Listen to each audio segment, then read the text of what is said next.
اللہ تعالیٰ فرماتے ہیں کیا تم بے خوف ہو اس ذات سے جو آسمان میں ہے، ان یخسف بکم الارض، کہ وہ تمہیں زمین میں دھسا دے، فستعلمون کیف نذیر، ام امنتم من فی السماء ان یرسل علیکم حاصبا فستعلمون کیف نذیر، یا تم بے خوف ہو گئے کہ وہ اللہ آسمان سے پتھروں کی بارش نازل کرے تو تمہیں پتہ چل جائے گا کہ میرا ڈرانا کیسا تھا۔ اللہ تعالیٰ کی ذات رحمت ہے، اپنے بندوں پہ مہربان ہے، رحم کرنے والا ہے، لیکن اللہ کی ذات کا ایک دوسرا پہلو بھی ہے۔ بھائی ان بچوں کو پکڑیں جا کے، یار کدھر ہیں شوکت بھائی، بچے شور کر رہے ہیں۔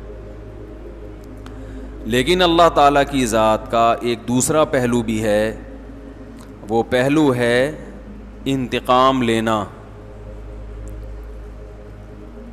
ہمارے ہاں بعض خطیبوں کی عادت ہے کہ وہ ڈرانے والا پہلو بہت غالب کرتے ہیں، کہ ہر وقت لوگوں کو ڈراتے رہتے ہیں، جس سے مایوسی پھیلتی ہے۔ اور بعض خطیبوں کی عادت یہ ہوتی ہے کہ وہ اللہ کی رحمت کو ایسا بنا کے پیش کرتے ہیں کہ بس سب کی بخشش ہو ہی جائے گی، اور رمضان میں تو ویسے ہی بخشا جائیں گے، جمعے کو مر گئے تو بخش گئے، رمضان میں مر گئے تو پھر تو بخشش پہ مہر لگ گئی، اور اگر رمضان میں 27ویں رات کو مر گئے تو بے شک چرس پی کے مرے ہوں پھر بھی کہاں جائیں گے؟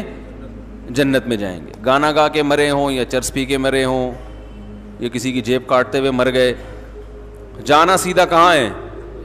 جنت میں۔ یہ بھی غلط ہے۔ اس میں جو اعتدال کی بات ہے وہ وہی بات ہے جو اللہ نے بتائی ہے۔ قل لعبادی، اے نبی میرے بندوں سے کہہ دیجئے، انی انا الغفور الرحیم، کہ میں غفور بھی ہوں اور رحیم بھی، وَأَنَّ عَذَابِي، لیکن یہ بھی بتا دیں کہ میرا جو عذاب ہے هُوَ الْعَذَابُ الْأَلِيمُ، وہ دردناک عذاب ہے۔ اس میں اللہ نے ہمیں بتا دیا کہ اللہ کے بارے میں تمہارا کیا کانسیپٹ ہونا چاہیے، یہ اللہ نے خود بتا دیا۔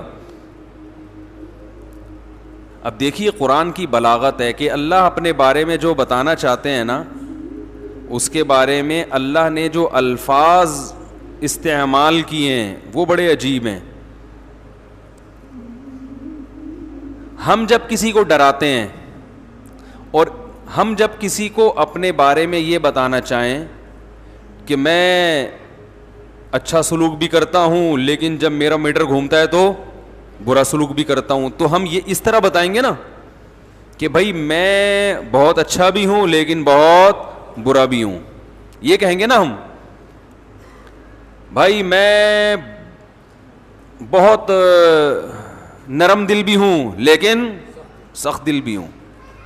ہم اپنا انٹروڈکشن یوں کروائیں گے اگر ہم چاہتے ہیں کہ ہمارے بارے میں ایک درمیان کی رائے قائم ہو۔ ان بچوں کو اللہ کے عذاب سے بھی ڈرایا جائے اور کچھ جنت کی لالچ بھی دی جائے تو پھر یہ بچے قابو میں آئیں گے۔ بھائی یہ ان کو بھیجو، یہ ان کا میٹر بڑا شارٹ ہوتا ہے، آپ ذرا جائیں اوپر جا کے بچوں کو سنبھالیں، پہلے کوشش کریں محبت سے، ورنہ پھر آپ دکھائیں کہ آپ کیا ہیں۔ یہ جو جانے لمبے سے یہ بڑا، میں نے کئی دفعہ دیکھا ان کا میٹر شارٹ ہوا ہے، تو یہ بچوں کو ذرا سنبھالنا پڑتا ہے ورنہ بچے کہاں باز آتے ہیں۔ تو ہم جب اپنا تعارف کروائیں گے تو ہم کیا کہیں گے؟ بھائی میں سخت بھی ہوں اور طبیعت نرم بھی ہوں۔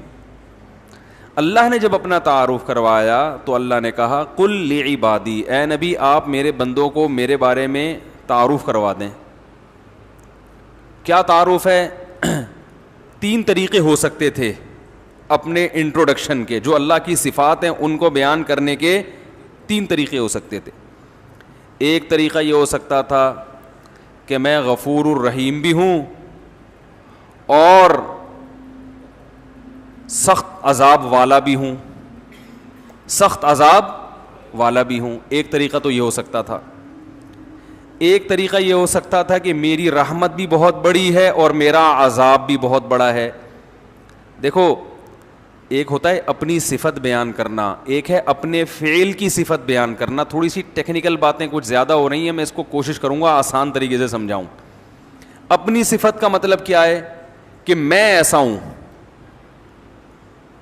اور اپنے عمل کی صفت کا مطلب میرا عذاب ایسا ہے, میں جیسا مرضی ہوں چھوڑو اس کو, میرا عذاب کیا ہے ایسا خطرناک.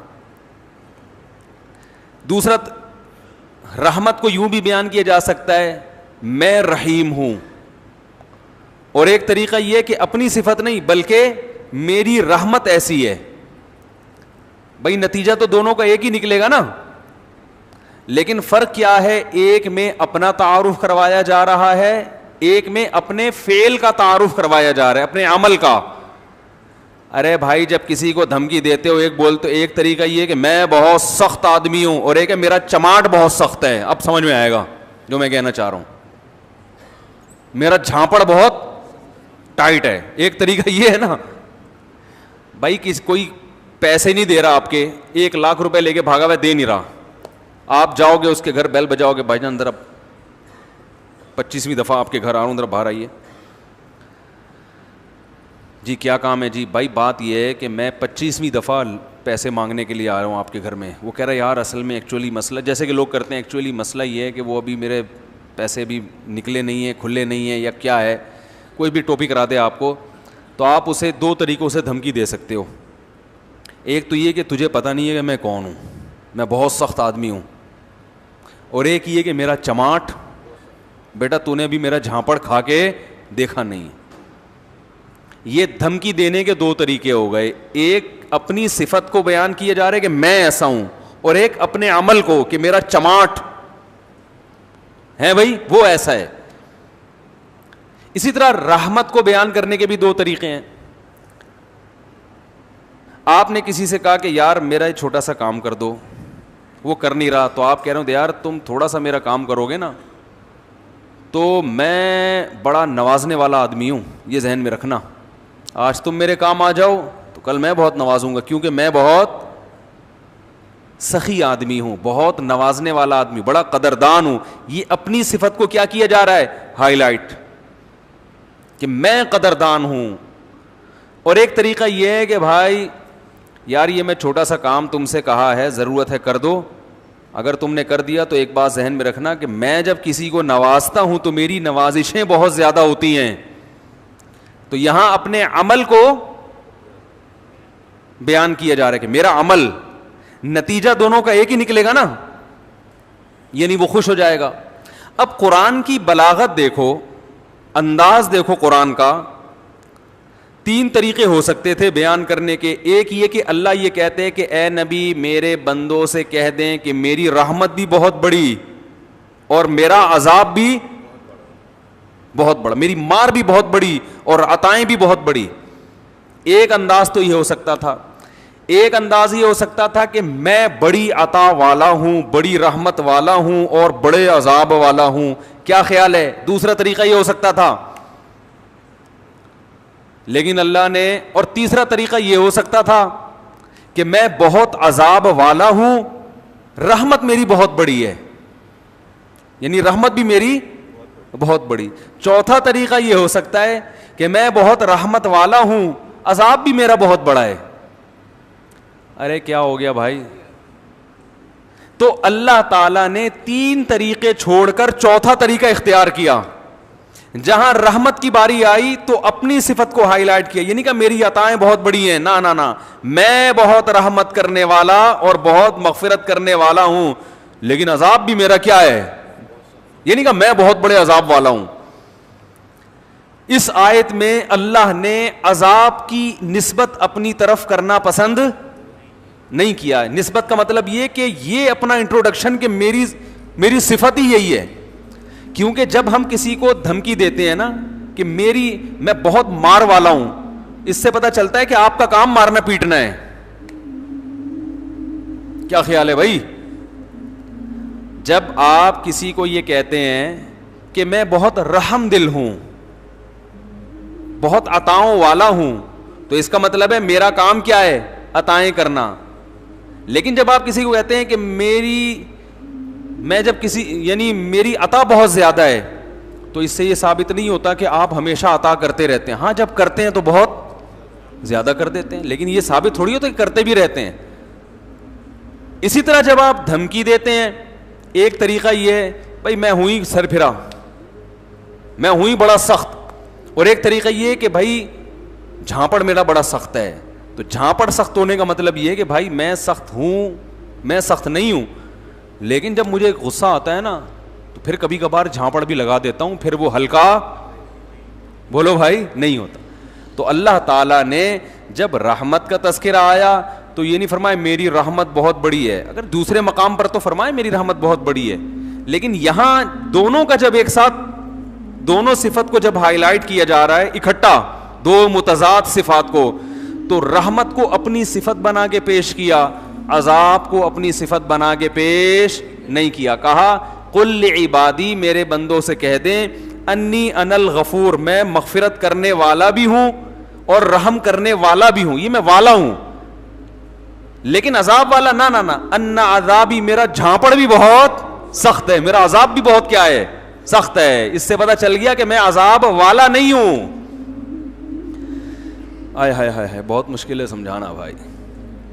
میں عذاب والا نہیں ہوں, لیکن کبھی کبھار جب عذاب دیتا ہوں تو پھر ہلکا جھانپڑ بھی لگا دیتا ہوں میں کبھی کبھار, پھر وہ جھانپڑ بہت سخت ہوتا ہے, وہ مکہ بہت سخت ہوتا ہے, وہ عذاب کا کوڑا بہت سخت ہوتا ہے.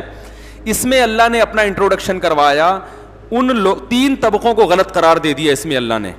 وہ طبقے جو ہر وقت اللہ کی رحمت ہی کو بیان کرتے ہیں اور لوگوں کو یعنی بے خوف کر دیتے ہیں کہ بس سب کی مغفرت ہونی ہے, رمضان میں مر گئے چرس پی کے مر جاؤ, کچھ بھی کر کے مر جاؤ, یتیم کا مال کھا لو, بہنے کی وراثت دبا کے بیٹھے ہوئے ہو, حج پہ کر جاؤ گے سب معاف ہو جائے گا, اور جناب مہر کھا گئے, اور جناب وہ ابا سے بھی تمیز سے بات نہیں کر رہا, اماں سے بھی تمیز سے گانے بھی گا رہے ہیں, اور پتہ نہیں کیا کیا ہو رہا ہے. بس اللہ بڑا غفور رحیم ہے, یہ تسبیح پڑھ لو وہ تسبیح پڑھ لو اور اللہ تو معاف کر دے گا, سب کچھ معاف کر دے گا, بس حقوق العباد معاف نہیں کرے گا. بعض لوگوں نے یہ کہا کہ کیوں بھائی حقوق العباد, حقوق اللہ بھی اللہ نے کہا کہ میں معاف نہیں کروں گا جب تک پکی توبہ نہیں ہوگی اور آئندہ نہ کرنے کا عزم نہیں ہوگا. ہاں حقوق العباد میں یہ ہے کہ صرف اللہ سے توبہ ضروری نہیں ہے, مخلوق سے معافی بھی ضروری, لیکن دونوں کا مسئلہ برابر ہے.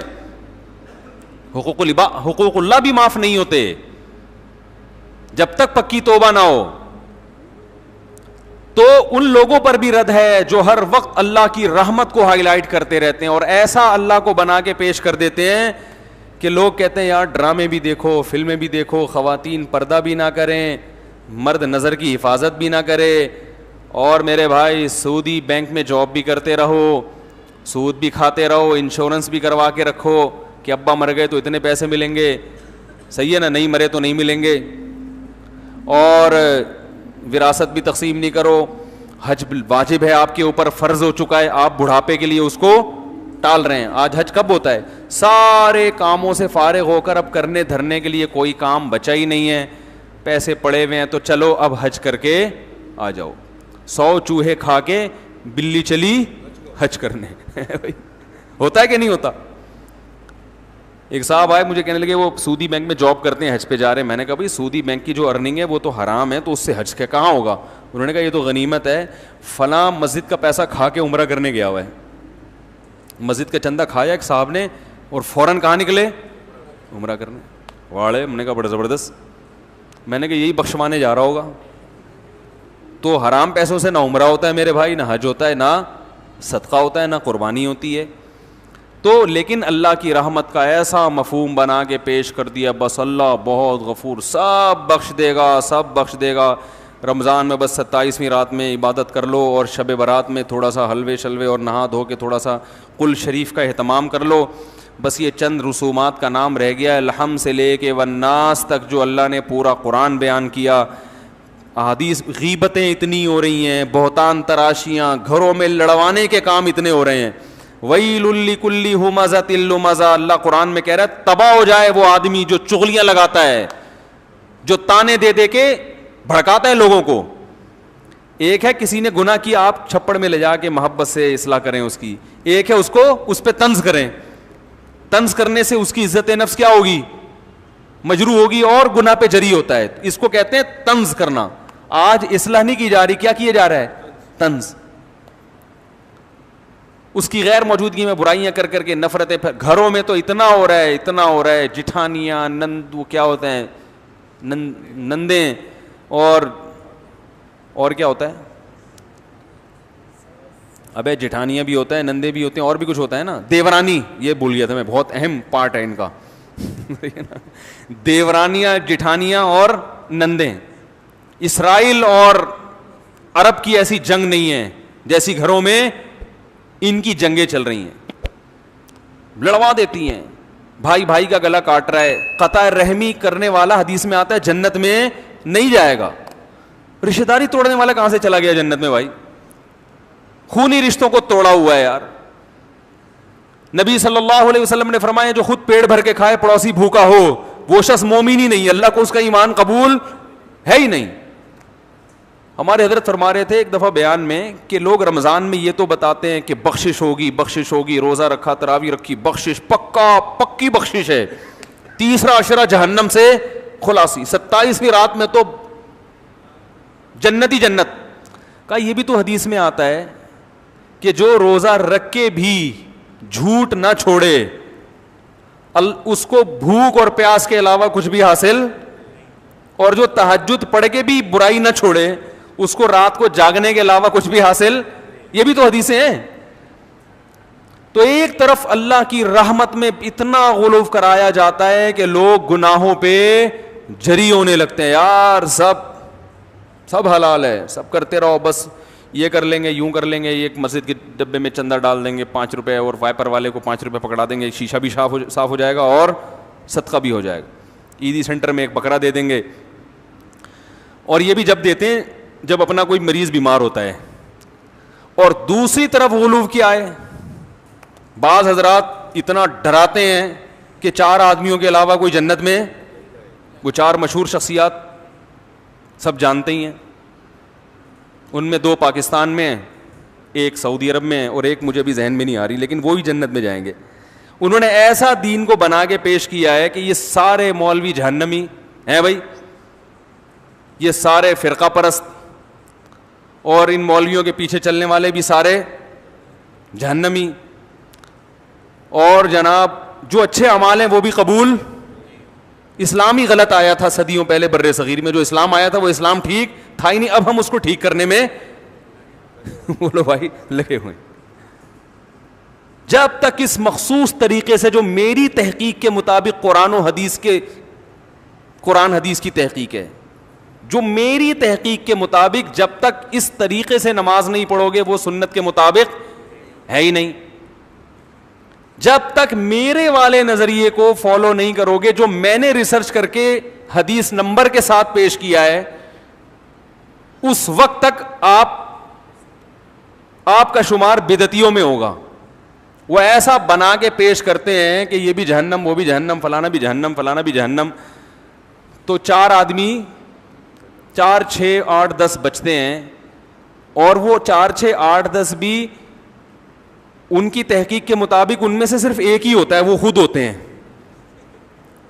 وہ تو ہم دل بڑا کر کے کہہ رہے ہیں کہ ان کی ریسرچ کے مطابق یہ 4 آدمی ہیں, لیکن ان کی تحقیق کے مطابق ان 4 میں سے بھی 3 نہیں ہے, صرف وہ اکیلے ہی ہیں. سمجھ رہے ہیں بات کو؟ وہ ایسا بھائی جنت بنی کس کے لیے اللہ کے بندو؟ یہ سارے مسلمان کہاں جائیں گے؟ یہ مولوی سب سے پہلے جائیں گے. اس امت کے جو علماء ہیں وہ عام پچھلی امتوں کی طرح نہیں ہے. اس امت کی جیسے فضیلت ہے اس امت کے علماء کی بھی فضیلت ہے. صبح و شام مولویوں کی برائی لوگ کر, میں کہتا ہوں یار اگر یہ مولوی جنت میں نہیں جائیں گے تو یہ بیچارے جیسے تیسے ہو نماز تو پڑھ لیتے ہیں نا, موٹی موٹی برائیوں سے تو بچ لیتے ہیں بیچارے, داڑھی تو رکھ لیتے ہیں, شلوار ہی ٹخنوں سے اوپر, کم از کم لباس تو اپنا شریعت کے مطابق پہن لیتے ہیں. نہیں جی, سب سے بڑے فسادی کون ہیں؟ مولوی ہیں. میں مانتا ہوں مولویوں میں فسادی بھی ہیں, لیکن اچھے بھی ہول سیل کے حساب سے مولویوں میں ہی ملیں گے آپ. اگر اس معاشرے کو مولوی لیس کر دو چند دنوں کے لیے, مولوی سے پاک کر دو چند دنوں کے لیے, تو میرے بھائی آپ کو اس تباہی کی طرف معاشرہ اور جو آج کل جدید قسم کے اسکالر آ رہے ہیں نا, ایسی تباہی کی وقتی طور پر آپ کو لگے گا کہ آپ اب سچی مچی کا اسلام فالو کر رہے ہو,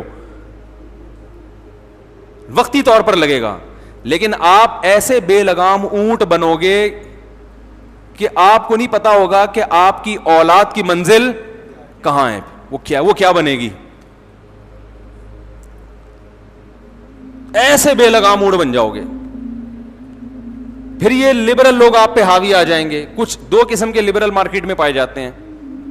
ایک جو لبرل پنے کی انتہا کو پہنچے ہوئے ہیں, وہ تو اسلام کو مانتے ہی نہیں ہیں, جیسے فساد چودھری صاحب ہمارے بھی, وہ تو یعنی زبان سے کہتے ہیں کہ ہم مسلمان ہیں, لیکن ان کو طرز عمل سے ایسا لگتا ہے کہ ان کو افسوس ہو رہا ہے کہ میں مسلمان کیوں پیدا ہو گیا, میں مسلمان پیدا کیوں ہو گیا. کیونکہ یہ جب میوزک بھی انجوائے کرنا چاہیے, جو میوزک انجوائے نہیں کرتے وہ غلط ہیں. اور وہ جو ان کی مشہور تقریر ہے جس میں انہوں نے بہت اچھا انٹرویو دیا تھا, تو ان کے طرز عمل سے, اس طرح کے جو لبرل لوگ ہیں ان کے طرز عمل سے ایسا لگتا ہے کہ کاش ہم مسلمان پیدا نہ, کیونکہ وہ ہر چیز میں گورے کو ترجیح دیتے ہیں. یار وہ اچھے, تو بھائی تم پھر ادھر ہی جا کے رہو, اسی مذہب کو فالو کرو. اگر وہ مذہب لیس ہیں تو تم بھی مذہب لیس بن جاؤ. تو یہ خام خواہ میں اپنے نام کے ساتھ اسلام کا پھلترو لگانے کی کیا ضرورت ہے؟ پھلترو کی طرح چپکا ہوا ہے آپ کے ساتھ بلا وجہ. تو چھوڑو, اپنے لبرل بنو تو صحیح طریقے سے. گورا منافق تو نہیں ہے نا بھائی. انگریز تو کہتا ہے میں قرآن و حدیث کو نہیں مانتا, لہذا وہ عقل سے دلائل دیتا ہے, وہ بحث کرتے ہیں عقل سے. اور یہ بات ان میں اچھی ہے کہ منافق نہیں ہے واقعی. اکثر گورے ہم نے دیکھے ہیں منافق نہیں ہوتے, جو اندر ہے وہی کیا ہے, باہر ہے. وہ کہتے ہیں میں مذہب کو مانتا ہی نہیں. جاؤ, ان کے چند بنیادی اصول ہیں, ان اصولوں کو لے کے وہ زندگی گزارتے ہیں. کہتے ہیں بھئی رسپیکٹ کا حق ہر آدمی کو حاصل ہے, ہر ایک کو عزت دو. جو ان میں اچھے لوگ ہیں ان کی بات کر رہا ہوں. عزت ہر ایک کو دو, تمیز سے ہر آدمی سے بات کرو, چوری نہ کرو, یہ نہ کرو, ملک کے قوانین کو فالو کرو. انہوں نے ایک اصول بنایا ہوا ہے, نماز روزہ ان کی لغت میں اور ان کی ڈکشنری میں جنت جہنم بولو بھائی نہیں. تو آپ بھی ایسے بن جاؤ, خام خواہ میں اسلام کا نام لے کے آپ جناب وہ نہ ادھر کے نہ ادھر کے. دوسرے لبرل وہ لوگ ہیں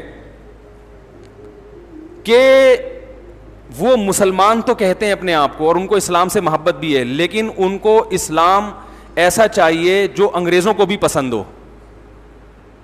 سمجھ میں آ رہی ہے بات؟ تو اب ایسا اسلام تو نازل ہوا نہیں جو انگریزوں کو کیا ہو, صحیح نا, پسند ہو. تو وہ یہ کوشش کرتے ہیں کہ یہ پرانے والے اسلام کو کاٹ چھانٹ کر کے نیا بنا دیا جائے, جدید تقاضوں کے مطابق بنا دیا جائے. تو اس ٹائپ کے لوگ بھی ہیں جو آپ سنتے ہی ہیں یوٹیوب پہ, اس ٹائپ کے لوگ بھی آ رہے ہیں کہ بھائی اسلام کو اب کیا کرنا چاہیے. بولو نا بھائی, تھوڑا چینج کرنا چاہیے. چینج کا مطلب یہ کہ یہ پردہ ایکچولی اصل میں آنکھوں کا ہونا چاہیے. داڑھی اصل میں وہ تو ایک کلچر تھا, تو وہ داڑھی واڑی تو کچھ بھی نہیں ہوتا. سنت کوئی رکھنا چاہے تو ٹھیک ہے. اصل تو اسلام یہ ہے کہ لوگوں سے محبت سے پیش آؤ. تو یہ تو قادیانی بھی کہتا ہے بھائی لوگوں سے, انگریز بھی کہتا ہے, ہندو بھی کہتا ہے لوگوں سے محبت سے پیش آؤ. نماز پڑھ لو, بہت اچھی بات ہے. ایک نماز چھوڑنے والے کو حکومت سزا بھی دے, کوڑے بھی لگائے. اسلام میں تو یہ نہیں کہ حکومت بے نمازی کو کیا دے گی, مسلمان کو سزا ملے, غیر مسلم کو نہیں, مسلمان کو سزا ملے گی اسلامی حکومت میں. نہیں, یہ سزا وزا نہیں ہوتا. تو انہوں نے اتنا زیادہ ماڈرنزم کی طرف گئے. دیکھو اسلام ماڈرنزم کے خلاف نہیں ہے, یہ ذہن میں رکھو. لیکن جو یہ لوگ ہمیں جس قسم کا ماڈرن بنانا چاہتے ہیں وہ ماڈرنزم ہے جو اسلام کے بالکل, وہ ماڈرنزم ہے بھی نہیں, وہ بے حیائی اور عیاشی کو انہوں نے ماڈرنزم کا نام دیا ہوا ہے. دیکھو اسلام اگر ماڈرنزم کے خلاف ہوتا تو نبی صلی اللہ علیہ وسلم نے, نبی کے دور تک بھی تو کچھ ترقی ہو چکی تھی نا. حضرت آدم علیہ السلام جب دنیا میں آئے تھے اس وقت تو پہیا بھی نہیں تھا, اس وقت تو یہ تلواریں بھی نہیں تھیں, اس وقت تو پتہ نہیں ڈنڈوں سے لڑتے ہوں گے یا کیا کرتے ہوں گے, کچھ بھی نہیں تھا نا, کوئی فیکٹری نہیں تھی, تو تلوار کہاں سے بنے گی. لیکن نبی کے دور میں تلواریں استعمال ہوئی ہیں نا لڑائی میں, توپوں کا استعمال بھی ہوا ہے. تو یہ اس دور کی ٹیکنالوجی تھی کہ نہیں تھی, تو نبی نے اس ٹیکنالوجی کا بھرپور استعمال بولو بھائی کیا ہے. اور صحابہ نے اس سے زیادہ ٹیکنالوجی کا استعمال کیا. صحابہ نے تو منجنیق بنائی, سمندری بحری بیڑے بنائے, اور اس زمانے میں نقشے کیسے پڑھے جاتے تھے اس کا علم سیکھا گیا کہ ہم کسی ملک سفر کرنا چاہیں تو میپ کیسے بنایا. یہ محمد ابن قاسم جو تھا نا, سندھ آیا تھا, اس نے پورا نقشہ پڑھا تھا. ایک دفعہ کہا جاتا ہے کتابوں میں لکھا ہے اس نے پورا نقشہ پڑھا اور اسی نقشے کو محفوظ کر کے سندھ پہنچائے. تو یہ بھی تو ٹیکنالوجی تھی نا. تو یہ والا جو ماڈرنزم ہے, اسلام اس کے خلاف نہیں ہے, اس کے بالکل خلاف نہیں ہے اسلام. لیکن یہ ماڈرنزم کے نام پہ جو بے حیائی پھیلانا چاہتے ہیں, اسلام کو چینج کرنا چاہتے ہیں, تو ان کی راہ میں رکاوٹ کون ہے؟ صرف علماء ہیں. صرف علماء, جن کو مولوی کہا جاتا ہے, جن کو مولانا کہا جاتا ہے, یہ رکاوٹ ہیں. اور یاد رکھو یہ جو مسجدوں میں امامت کرنے والے مولوی ہیں نا, چھوٹے چھوٹے سے بیچارے, ہم جیسے, ہم تو بہت نالائق ہیں, لیکن آپ ان کو ہلکا نہ سمجھا کریں. سب سے پہلا انسان اسلام کا جو تعارف کرواتے ہیں نا بچے کے سامنے, وہ اس کی مسجد کا امام ہوتا ہے.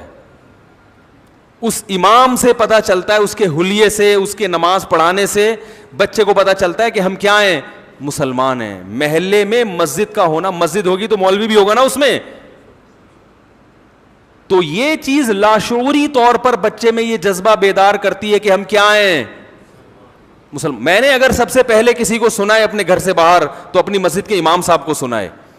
لیکن جب انسان بڑا ہو جاتا ہے, بڑے بڑے اسکالر ملتے ہیں, تو اپنی مسجد کے محلے کے امام کو وہ کیا ہو جاتا ہے, بھول جاتا ہے. اس کی مثال بالکل ایسے ہے جیسے مدرسے میں وہ استاذ جس نے اس کو الف با تا سکھایا تھا, اس کا سب سے بنیادی کردار ہوتا ہے بنیاد رکھنے میں, لیکن طالب علم اس استاذ کو یاد نہیں رکھتے, یاد رکھتے ہیں اس کو جو بخاری پڑھاتے ہیں. کہ بنیاد کس نے رکھی تھی؟ جس نے الف با تا سکھایا تھا. تو یاد رکھو, انگریز جب بھی کہیں گیا ہے نا اور اس نے اگر اسلام ختم کرنے کی کوشش کی ہے تو سب سے پہلے وہاں مسجدوں پہ پابندی لگائی اور مسجد کے مولوی کو پکڑا ہے اس نے. جہاں سے بھی اسلام ختم کرنے کی کوشش کی گئی ہے, ترکی میں جب انقلاب آیا تو سب سے پہلے کس پہ قابو پایا گیا ہے؟ مسجد کے مولویوں پر. اس کو پتا تھا مصطفیٰ اتاترک کو کہ ان کو سب سے پہلے لگام دو, ورنہ اسلام کو ختم کرنا ممکن نہیں ہے. تو یہ کیا بات کر رہی تھی, کہاں سے کہاں چلا گیا میں. تو یہ جو ہے نا دو انتہائیں ہیں, تو ان انتہاؤں میں سیدھا راستہ کون بتاتا ہے؟ صرف علماء بتاتے ہیں. تو اس امت کے علماء کو انبیاء کا وارث قرار دیا گیا. حدیث میں آتا ہے العلماء ورثۃ الانبیاء, علماء نبیوں کے وارث ہیں, کیونکہ اب نبی نہیں آئیں گے تو ان کی جانشینی کون اختیار کرے گا؟ علماء اختیار کریں گے. تو میں یہ عرض کر رہا تھا کہ ایک طبقہ وہ ہے جو اللہ کی رحمت کو بہت بنا کے پیش کرتا ہے, دوسرا طبقہ ایسا بنا کے پیش کرتا ہے کہ سارے مولوی جہنم میں جا رہے ہیں.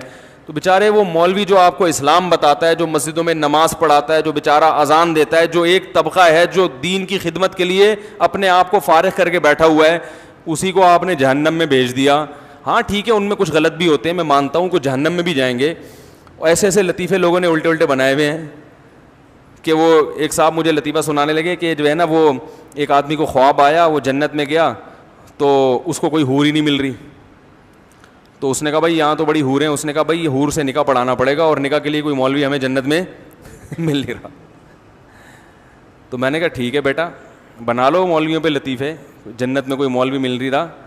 تو میں اپنے طلبہ سے کہتا ہوں جو ہمارے مدرسوں میں طلبہ پڑھتے ہیں نا, میں کہتا ہوں اس زمانے میں 8-8 10-10 سال اپنی جوانی کے بہترین ایام فارغ کر کے دینی تعلیم حاصل کرنا 24 گھنٹے کے لیے, یہ ظرف کسی دوسرے مذہب والوں میں نہیں ہے.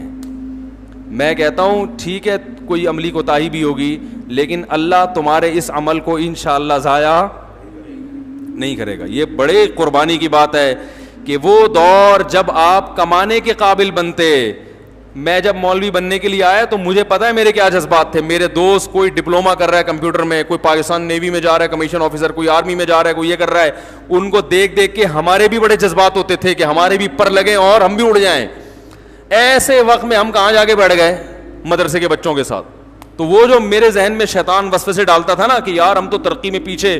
ایک ہمارے رشتے دار ملے, انہوں نے بولا کہ خیریت یہ تم نے یہاں جو میری عمر 18 سال تھی اس وقت. 18 سال میں کیا جذبات ہوتے ہیں انسان کے, میں یہ کروں گا, میں یہ کروں گا. پائلٹ سے کم تو تھا ہی نہیں. کیا بنو گے پائلٹ؟ 15 سال تک 13-14 سال تک پائلٹ بننا تھا. 16-17 سال میں ہم نے کہا یار پائلٹ نہیں بلکہ کوئی 18 یا 20ویں گریڈ کے کوئی اور آفیسر بن جائیں گے. تو بہت سارے خیالات ہوتے ہیں اس عمر میں انسان میں. تو میں جب مدرسے میں گیا نا تو ہمارے ایک رشتے دار نے پوچھا یہاں کتنے سال کی پڑھائی, ان کا خیال تھا 2-3 سال کی ہوگی اور صبح جانا ہے دوپہر کو واپس آنا ہے. میں نے کہا بھائی, انہوں نے کہا ابھی جب آپ جمعے کو جا رہے ہو مدرسے تو واپس کب آؤ گے؟ میں نے کہا اگلی جمعرات کو, یعنی 1 ہفتے بعد. انہوں نے کہا پڑھائی کا شیڈول کیا ہے, مدرسے کی ٹائمنگ کیا ہے؟ میں نے کہا صبح سے لے کے اگلی صبح تک. سمجھ آ رہی ہے بات؟ اسی میں کھانا بھی ہے, اسی میں آرام بھی ہے, اسی میں وقفہ بھی ہوتا ہے. لیکن مدرسے والے چھوڑتے نہیں تھے بھائی, پورا شیڈول. رات کو آپ نے تکرار کرنا ہے اگلے دن کے سبق کا, تو آپ کو گھر جانے کی اجازت نہیں ہے. جمعرات کو گھر آتے تھے اس غم کے ساتھ کہ کل واپس چلے جانا ہے. اس میں 1 گھنٹہ گھر پہنچنے میں لگتا تھا, 2 گھنٹے ہی ہمیں بڑے بھاری لگتے تھے کہ 1 گھنٹہ تو گھر پہنچنے میں نکل گیا اور اگلا 1 گھنٹہ پہلے جانا ہے ہم نے. تو وہ پھر انہوں نے کہا کہ یہ پورا ہفتہ یہ کتنے سال ترتیب چلے گی؟ میں نے کہا 8 سال. تو مجھے اچھی طرح ان کا ملفوظ یاد ہے. انہوں نے کہا اپنے رشتہ داروں سے مشورہ کیا, دوسرے بھائیوں سے, کہ تم یہ جو کرنے جا رہے ہو یہ صحیح کام کر رہے ہو, یہ عمر ہے تمہاری کیریئر بنانے کی اور 8 سال اس میں لگا دیے. تو میں اپنے طلبہ سے کہتا ہوں کہ بھائی ٹھیک ہے ہمارے طلبہ میں بڑی کوتاہیاں ہوں گی, لیکن انشاءاللہ اللہ تمہارے اس عمل کو ضائع نہیں کرے گا اگر تم زندگی بھر علم سے جڑے رہے. ایسا نہ ہو کہ یہاں سے نکلنے کے بعد فارمی انڈوں کا بزنس شروع کر دیا, پھر کوئی فائدہ نہیں ہے. فارمی انڈوں کا بزنس ہی کرنا تھا تو یہ 8 سال یہاں لگانے. میں بزنس کے خلاف نہیں, علماء کو بزنس بھی کرنا چاہیے, لیکن اس طریقے سے کہ ان کے دینی کاموں میں خرچ واقع نہ ہو. تو یہ کیسے ممکن ہے کہ اللہ ان کی اتنی بڑی قربانی کو قیامت کے دن ضائع کر, جبکہ پتہ ہے کہ فیوچر میں کچھ. آپ بتاؤ مولوی بیچارے کو جو سرٹیفکیٹ ملتا ہے, کہیں گورنمنٹ میں اس کو کہیں اس بیس پہ جاب ملتی ہے؟ ایک چپڑاسی کی جاب بھی نہیں ہے, صرف اللہ توکل پہ چل رہے ہیں. تو آپ ان مولویوں کو برا بلا کہنے سے پہلے 100 دفعہ سوچ لیا کرو, لینے کے دینے نہ پڑ جائیں قیامت کے دن. ہاں ٹھیک ہے برائی ہر طبقے میں ہے, تو بھائی وہ تو ڈاکٹروں میں بھی ہے, انجینئروں میں بھی ہے, ہر جگہ ہی ہے کچھ نہ کچھ. لیکن میں نے اپنی آنکھوں سے دیکھا ہے کہ اہل حق علماء کی بات کر رہا ہوں کہ ان میں برائی کا ریشو کم ہے, اور کچھ خوبیاں تو مولاناؤں میں ایسی ہیں جو ہمیں شاید ہزاروں میں کہیں ایک ہی نظر آئے. جتنے مولوی میں نے اپنی زندگی میں دیکھے ہیں سب سخی دیکھے ہیں, اب تک میں نے کوئی کنجوس مولوی نہیں دیکھا. دوسری صفت, میں نے کوئی ایسا نہیں دیکھا جو کم تنخواہ میں روتا ہو, ڈپریشن میں چلا جاتا ہو. کم تنخواہ ہوگی پھر بھی خوش و خرم ہوگا کہ ماشاءاللہ یار اللہ کا دیا. وہ الگ بات ہے محتمین سے پڈا ہو رہا ہوگا اس کا, یار تھوڑی سی تنخواہ بڑھاؤ, لیکن ڈپریشن میں نہیں جائے گا. صحیح ہے نا, ڈپریشن میں نہیں جائے گا, خودکشی کے خیالات نہیں آئیں گے. اللہ پہ اعتماد اور اللہ پہ توکل, یہ 2 بڑی صفات ہیں بھائی, بہت بڑی صفات ہیں. خامیاں ہیں, کہیں آپ میرے سامنے مثالیں دینا شروع کر دو, لیکن اوور آل خیر کا الحمدللہ غلبہ ہے. اور یہ ایسی خیر ہے جو دوسرے طبقوں میں ہمیں شارٹ نظر آتی ہے. یہ جو مسجد میں آ کے سنبھال لینا, مسجد میں نمازیں پڑھانا 5 ٹائم اور اپنے آپ کو باؤنڈ کر لینا اور پھر تھوڑی سی تنخواہ لے کے اس پہ گزارا کرنا, اتنا ظرف میرے بھائی دوسرے لوگوں نے بنائی ہیں مسجدیں, اور پھر انہوں نے سوچا مولویوں کو امام نہیں رکھیں گے, کہیں سے فلانی جگہ سے وہ والا پروفیسر صاحب کو امام لے کر آئیں گے. وہ پروفیسر صاحب 2-4 دن سے زیادہ ٹکے نہیں, پھر وہ کرتے کیا, کسی دوسرے کو امام بنایا, خود پتلی گلی سے نکل. وہ کہتے ہیں 5 نمازیں پڑھانا میرے لیے ایسے ہے جیسے غزوہ بدر میں جہاد کرنا. صحیح ہے نا. تو یہ بڑی مسجدوں میں قاریوں کو, حضرت مفتی ابو لبابہ صاحب ترکی کا دورہ کر کے آئے, وہاں کچھ تھے لوگ, مفتی صاحب نے دیکھا وہ 2 گھنٹے پڑھاتے ہیں وہاں پہ بچوں کو قرآن, ٹھیک ٹھاک تنخواہیں لے رہے ہیں. تو مفتی صاحب نے کہا ہمارے ہاں انڈیا, پاکستان اور برما اور بنگلہ دیش, ان میں آ کے قاریوں کو دیکھو ذرا, 8-8, 9-9, 10-10 گھنٹے پڑھا رہے ہوتے ہیں بچوں کو, اور پوری زندگی اسی میں لگا دیتے ہیں, اور تنخواہ 8,000, 9,000, 10,000. یہ اچھی تنخواہوں کی بات کر رہا ہوں. انہوں نے کہا یہ کیسے ممکن ہے؟ انہوں نے کہا یہ جذبہ ہے کہ بھائی ہم نے پوری زندگی کیا کرنا ہے, قرآن کی تعلیم کو عام کرنا ہے. اللہ تعالیٰ ہمارے دادا کی مغفرت کرے. میرے دادا نے سہارنپور میں 60 سال ایک جگہ بیٹھ کر بچوں کو قرآن پڑھایا ہے, حفظ کروایا ہے. 60 سال تک صبح سے شام کام کیا تھا, بولو بھائی, حفظ کروانا. وہ بھی کیا تھے, مولوی. نہیں یاری بات میرا خیال, 60 سال تک صرف کام کیا تھا, ایک جگہ 60 سال گزار دینا پوری زندگی ہو گئی نا, یہ آسان کام نہیں ہے. لیکن بھائی یہ خوش ہیں, مطمئن ہے کہ میرے سے اللہ کیا لے رہا ہے, قرآن کی خدمت. تو آج بھی آپ کو ملیں گے, بہت لوگ ملیں گے آپ کو ایسے. آپ جائیں نا, آپ صرف یوٹیوب کو دیکھ رہے ہیں, آپ سروے کرو, انشاءاللہ آپ کو ان میں خیر زیادہ نظر آئے گی. تو اس لیے بعض لوگ جہنم کا ایسا بنا کے پیش کرتے ہیں, لگتا ہے کہ جنت میں جانے والے 4-5 آدمیوں کے علاوہ کوئی جنت میں نہیں جائے گا, اور ایسا اللہ کے عذاب سے ایسا ڈراتے ہیں. یعنی جہاں شریعت نے گنجائشیں رکھی ہیں اس کو بھی اتنا سخت بنا. ایک صاحب جماعت کی اہمیت پہ بیان کر رہے تھے کہ جماعت کی نماز اتنی ضروری ہے, اگر نہیں پڑھی جماعت سے تو یہ ہو جائے گا, اور اگر تم, بس کیا بتاؤں میں نے کہا یار انہوں نے, جماعت کی بڑی اہمیت ہے اسلام میں, لیکن حضرات فقہا نے قرآن و سنت ہی کی روشنی میں کچھ آزار بیان کیے کہ بھئی یہ عذر ہے تو جماعت سے نماز چھوڑ سکتے. میں نے کہا یہ اتنا سخت بنا کے انہوں نے پیش کر دیا کہ اب جماعت سے نماز پڑھنا لوگوں کے لیے آسان نہیں بلکہ مشکل. لوگ کہیں گے یار یہ تو ہمارے بس میں ہے ہی نہیں. حالانکہ فقہا تو دین کو زیادہ سمجھتے ہیں نا. انہوں نے بتایا کہ بھئی یہ آزار ایسے ہیں, آپ کو شدید بھوک لگ رہی ہے, آپ کے سامنے کھانا آ گیا, اب آپ کو ڈر ہے میں نماز پڑھنے جاؤں گا تو کھانا ٹھنڈا ہو جائے گا, تو آپ جماعت سے نماز چھوڑ سکتے ہیں. جہاں شریعت نے گنجائشیں دی ہیں وہ گنجائش دینی چاہیے, بلا وجہ نہ چھوڑیں. اور ایسا ہی بھی نہ ہو کہ روزانہ اسی ٹائم پہ کھانا پکوانا شروع کر دیں. رشوت کے معاملے میں کہیں شریعت نے گنجائش دی ہے کہ آپ پہ ظلم ہو رہا ہے تو ظلم سے بچنے کے لیے آپ رشوت دے سکتے ہیں, بہت ساری ہے. لیکن وہ رشوت پر بیان کریں گے تو ایسا کہ آدمی کہے گا بھائی میں تو, کسٹم میں جو آدمی ہے وہ تو گیا جہنم میں.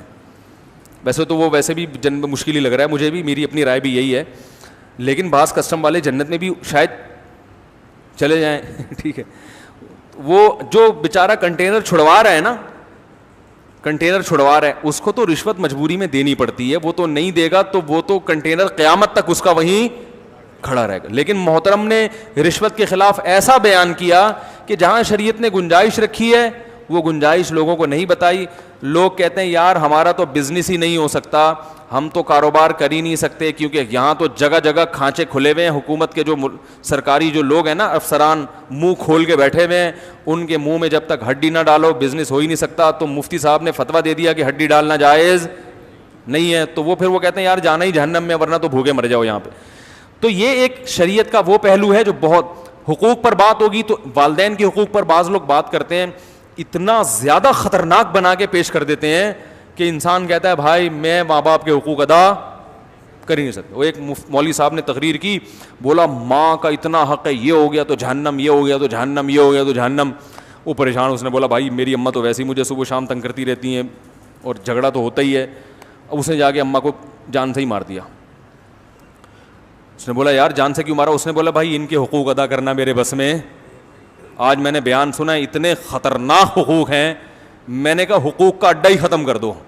بھائی نہ یہ رہیں گی نہ ان کے حقوق رہیں گے. تو اتنا خطرناک بنا کے پیش کرتے ہیں. حالانکہ جہاں اسلام نے ماں باپ کے حقوق بیان کیے ہیں وہیں ایک باؤنڈری بھی کھینچی ہے کہ اس سے اتنے ہیں, اس سے زیادہ بولو بھائی نہیں ہے, اس سے زیادہ نہیں.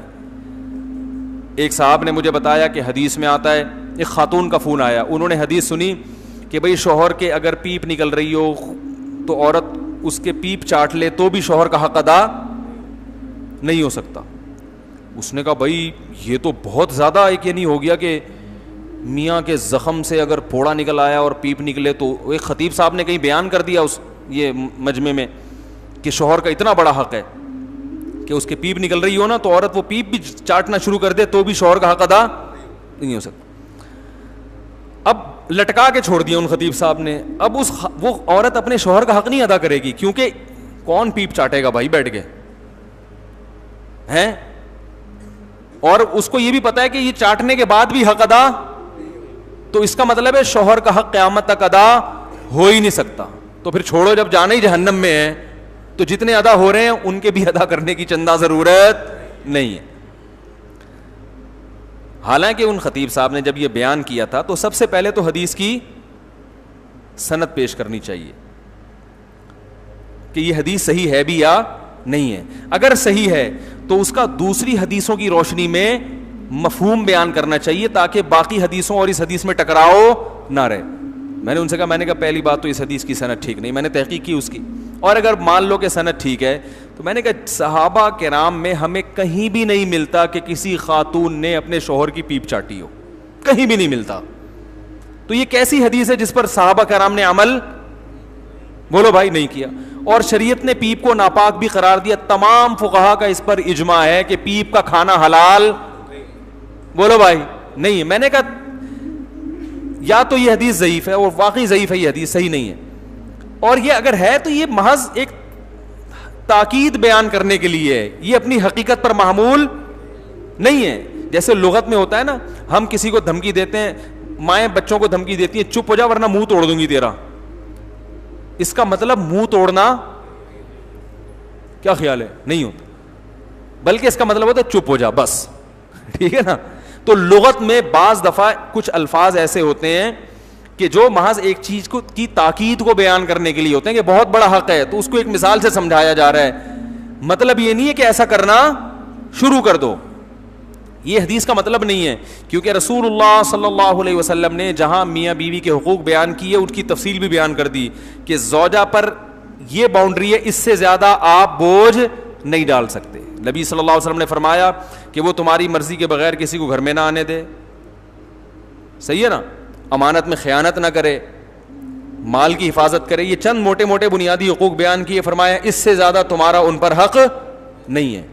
اور یہ بھی بیان کر دیا کہ عورت پر شوہر کا حق کتنا ہے, تو وہ اس میں جو ایک اصول بیان کیا اس میں پیپ اور خون کا کہیں بھی تذکرہ نہیں ملتا. تو بعض لوگ وہ ایک, ہم اکثر بچپن میں قصہ سنتے تھے کہ وہ ایک سیب جو ہے نا وہ دریا میں کہیں گرا, شیخ عبد القادر گیلانی رحمۃ اللہ نے وہ سیب اٹھا کے کھا لیا, تو بعد میں ان کو خیال آیا پتہ نہیں یہ کس کا سیب ہوگا, تو وہ پھر سفر کرتے گئے, پتہ کیا وہ تو بغداد سے کہیں سے چلتا ہوا آ رہا تھا سیب. یہ ہم بچپن میں بڑا واقعہ سنا کرتے تھے. تو وہ پھر سیب کھانے تلاش کرتے کرتے سیب کے مالک کے پاس پہنچے بغداد. اتنا لمبا سفر کیا انہوں نے دوسرے ملک کا, سیب تاکہ معاف کراؤں نا, حقوق العباد تو بندوں کے معاف کیے بغیر معاف ہوتے نہیں ہیں. تو انہوں نے کہا سیب کے مالک سے معاف کروانا پڑے گا. تو وہاں میں نے دل میں سوچا جب اتنی ٹینشن تھی تو کھایا کیوں بھائی, جس میں اتنا تقویٰ ہوتا ہے وہ تو شروع میں ہی نہیں کھاتا, چلو غلطی سے کھا لیا. تو اب وہاں پہنچے تو مالک سے جو ہے وہ کہا کہ بھائی میں نے غلطی سے سیب کھا لیا ہے تو اب معاف کر دو. اس نے کہا ایک شرط پہ معاف کروں گا, میری بیٹی سے شادی کرو. انہوں نے کہا اچھا بھائی کیا؟ انہوں نے کہا وہ لنگڑی بھی ہے, اندھی بھی ہے, بہری بھی ہے, گونگی بھی ہے. آئیں, انہوں نے کہا لیکن کرو گے تو معاف کروں گا ورنہ نہیں. اب مجبوری تھی, سیب معاف کرانا تھا. انہوں نے شادی کر لی, پتہ چلا وہ تو نہ لنگڑی ہے, بڑی خوبصورت تھی. تو انہوں نے کہا لنگڑی اس اعتبار سے کہ گھر سے باہر کبھی نکلی نہیں ہے, یعنی اس اعتبار سے معذور ہے گویا, اور اندھی اس اعتبار سے کبھی نامحرم کو دیکھا نہیں ہے, بہری اس اعتبار سے غلط بات کبھی سنی نہیں, گونگی اس اعتبار سے غیبت کبھی نہیں کی. تو یعنی آرڈر پہ بنوائیے آپ یہ کہہ سکتے ہیں. تو وہ یہ حضرت عبد القادر گیلانی کو اس تقوی کا یہ صلہ ملا.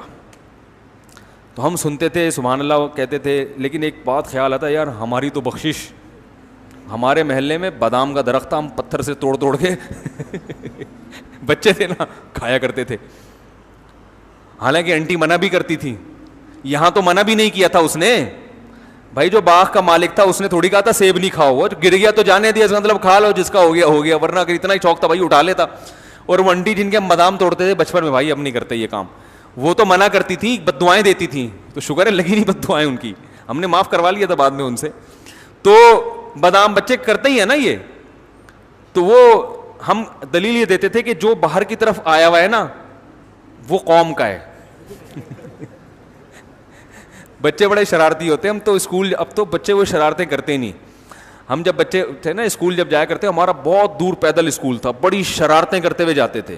اس میں گھر سے جو جیب خرچی کے پیسے ملتے ہیں, کسی کی اٹھنی گر گئی نا تو دوسرا اس پہ پاؤں رکھ کے کھڑا ہو جاتا تھا. اب کیا کرتا تھا, وہ کہتا تھا دو میرے پیسے, کہہ رہے نہیں, اٹھا کے جیب میں ڈالے. بھائی کیوں؟ کہہ رہے مجھے اللہ کی زمین سے ملے. یہ سنا ہوگا نا, بھائی یہ تمہارے نہیں, مجھے کہاں سے ملے؟ اللہ کی زمین. اور وہ دیتا ہی نہیں, پھڈے شروع ہو جاتے تھے اس پہ, ہمیں تو کہاں سے ملے. بچے نا لاجک پیش کرتے ہیں. تو ہم یہ کہتے تھے بادام کا جو حصہ ان کے گھر کی طرف ہے وہ ان کا ہے, جو باہر آ رہا ہے وہ گلی محلے والوں کا ہے, بھائی وہ ان کا ہے ہی نہیں. تو ہمیں کیا, ہم تو بھائی ہم نے تو پتہ نہیں کتنے بادام کھائے ہیں, تو ہم تو جنت میں جا ہی نہیں سکتے یار, یہ تو بڑا مسئلہ ہو گیا. جب ہم مدرسے میں داخل ہوئے تو ہم نے پھر فقہ کی کتابیں پڑھیں, اصول فقہ. اس میں فقہاء نے لکھا کہ اگر کسی نے کسی کے درخت سے ایک بیر کھا لیا اور اب وہ درخت والے سے, بیر نیچے گرا ہوا تھا, اس نے اٹھا کے کھا لیا, اب یہ جا رہا ہے درخت والے سے معافی مانگنے کے لیے کہ بھائی ایک بیر میں نے آپ کا کھا لیا ہے, قیامت کے دن جہنم میں نہ چلا جاؤں تو آپ مجھے معاف کر دیں. تو کہا کہ اس آدمی کو کوڑے لگیں گے جو معافی مانگ رہا ہے بھائی, یہ واجب التعزیر ہے, اس لیے کہ یہ وہم کو کیا کر رہا ہے, پروموٹ کر رہا ہے. یہ تقوی کو ایک شریعت کا کیا رخ پیش کر رہا ہے, غلط بنا کے پیش کر رہا ہے. یعنی بھائی ایک بیر نیچے گر جائے تو کوئی درخت والے کو تکلیف نہیں ہوتی, ایک بیر ہے کھا لیا کیا ہو گیا, مدذل الا لیا, بیر سامنے آیا کھا لیا. تو یہ کوئی ایسی چیز تھوڑی ہے جس پہ انسان کو تکلیف ہوتی ہے. اس کا جو ٹائم آپ نے ویسٹ کیا معافی مانگنے میں, یہ کتنی بڑی ٹینشن ہے. ہمارے حضرت مفتی رشید احمد صاحب سعودی عرب گئے, کسی کے یہاں مہمان تھے, تو حضرت کے پاس کچھ اپنا گھر کا سامان بھی تھا, اس میں ایک کپ تھا حضرت کا, تو وہ کپ وہیں رہ گیا میزبان کے گھر میں, چھوٹا سا کپ تھا, سعودی عرب میں ہی رہ گیا, اور وہ کپ تھوڑا سا ٹوٹا ہوا بھی تھا, تو ویسے ہی اس کی ویلیو کم ہو گئی. وہ 1 سال کے بعد سعودی عرب سے آئے, انہوں نے اس کپ کو محفوظ رکھا ہوا تھا کہ حضرت کا کپ ہے تو یہ قیمت, یعنی ایک بہرحال ایک چیز ہے کہ ضائع ہو گئی تو مسلمان کا دل دکھے گا. 1 سال کے بعد آئے, کہنے لگے حضرت میں نے چیز کو ضائع ہونے سے بچایا. تو حضرت نے فرمایا آپ میں دینداری ہے مگر سینس نہیں, جتنی ٹینشن اس کی حفاظت میں لگی ہے نا اتنے کا یہ کپ بولو بھائی ہے نہیں. ہر چیز کی جتنی قیمت ہوتی ہے اس حساب سے اس کی حفاظت پہ ٹینشن لی جاتی. سونے کی چیز ہے, آپ لاکر بنوائیں گے, 20,000 کا لاکر بنوا کے اس میں رکھ دیں گے, اور چیز 5 روپے کی بھی نہیں ہے اور آپ اس کو الماریوں میں لاک. بھائی کپ کو بھی محفوظ رکھنے میں کتنی ٹینشن ہوتی ہے نا, کہ کسی کا بچہ نہ توڑ دے, بچے کو الگ چماٹ مارا ہوگا, بھائی تو نے حضرت کا کپ کیوں اٹھایا, ٹوٹ جاتا تو ضائع ہو جاتا, قیامت کے دن مجھے 100 کپ پیش کرنے پڑتے ہیں بھائی. تو حضرت نے فرمایا دینداری ہے مگر تفقع نہیں ہے. ایک چیز جس کی ویلیو اتنی نہیں ہے تو یا تو خود استعمال, مجھے کیا, میں جو اللہ نے اتنا غریب تھوڑی ہوں کہ میں ایک کپ پہ یہاں بیٹھ کے رہوں گا, بھائی اتنی تو سینس ہونی چاہیے نا. فرمایا کہ میں تھوڑی تمہیں اس پہ ملامت کرتا کہ میرا کپ کیوں کھا گئے. فرمایا کہ اگر استعمال کے قابل تھا تو استعمال کر لیتے, استعمال کے قابل نہیں تھا کسی غریب کو پکڑا دیتے, غریب نہیں ملتا تو کچرے میں پھینک دیتے. سمجھ میں آ رہی ہے بات, چھوٹی سی چیز ہے, اس کو ضائع کرنے کا گناہ نہیں ہوگا, اس لیے کہ حفاظت کرنے میں اپنی صلاحیتوں کو ضائع کیا جا رہا ہے. تو صلاحیتوں میں بھی اسراف ہوتا ہے کہ ان کو ضائع کرنا بھی کیا ہے, کیا خیال ہے. تو ایک معمولی چیز کی حفاظت میں آپ اتنی ٹینشن لے رہے ہیں, تو یہ ٹینشن لے کے جو آپ اپنے اوقات کو ضائع کر رہے ہیں تو یہ وقت کا اسراف ہے. تو دیکھا جاتا ہے کون سی چیز کس وقت زیادہ قیمتی ہے, تو اس زیادہ قیمتی چیز کو بچانے کی فکر کی جائے گی, کم قیمتی چیز کو قربان کر دیا جائے گا.